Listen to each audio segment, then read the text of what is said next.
Hi, this is Ron Timmermans, one of the hosts with the Florida Aviation Network, and today I'm broadcasting live and in the clear from Arlington, Texas.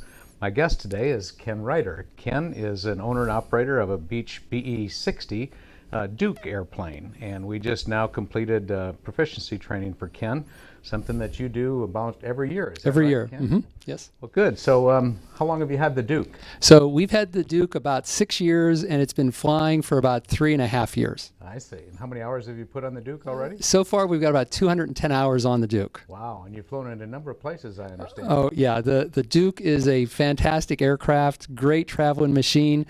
Just recently, over 4th of July, we went from Dallas area to Southern California, up to Seattle, and then came back to Dallas through Cheyenne. So that was my very first time going that far west, first time flying up the California coast, first time in Seattle with the Duke, and then our very first time in Cheyenne. And over that beautiful countryside, can't say enough great things about the Duke and how well it handles the flight levels. And while I have about a little over 2,000 hours, I only have 200 hours in the Duke, a little over 200 hours in the Duke.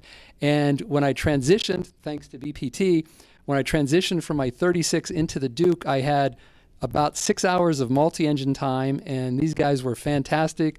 Got through the initial, went through a couple recurrent classes over the year, and I am a true believer in going to BPT and doing the recurrent training.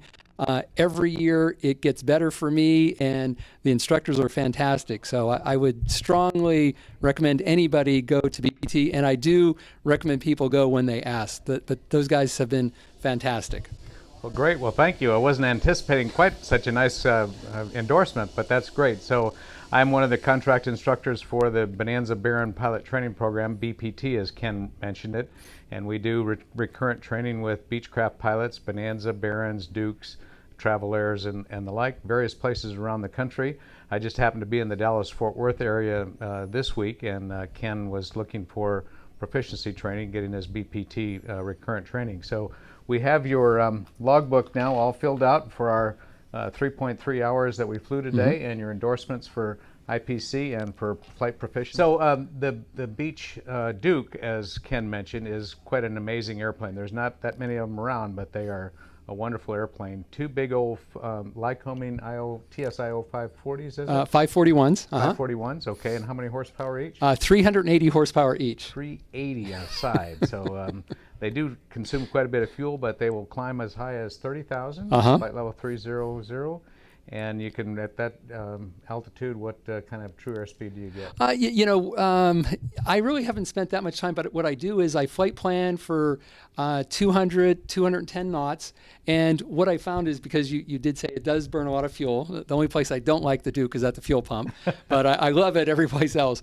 But what we'll do is, what I found an easy thing to do is with a Duke, once you get up to the flight level and with the Aviation 540 in it, what I do is I'll look to say, okay, how much fuel do I have remaining at my destination?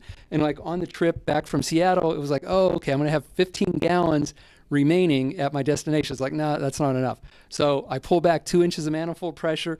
Okay, now it's showing, all right, you're going to have about 25 gallons remaining. And I'm like, that's not quite enough. Pull back another inch, and then all of a sudden I've got 30 gallons remaining at destination. That's more than enough comfort for me, and that's at the cruise fuel burn. Yeah. Not if I were to throttle back or anything, if I got bad weather or the airport I was going to had the filed runway or something. So, but that's the speed that it's very comfortable, and it is extremely smooth up there. There's not much traffic in the low flight levels, flight level 200 up to flight level 250. As a matter of fact, when we were coming back from Seattle, I had to check in with ATC just to make sure they were still there, that I didn't lose them or something, because there's like nobody up there. But again, Duke, a great flying machine. I would recommend anyone who can get one. They're a great machine. They are indeed, and I enjoyed flying with you today, Ken. That was a wonderful experience for me and for you, hopefully. And Ken, as you can tell, is a great proponent of proficiency training and safety in flying. He's got a great airplane and he flies it well.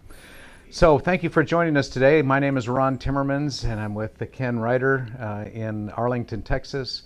We are broadcasting live and in the clear for the Florida Aviation Network. We hope you will join us again for another interview.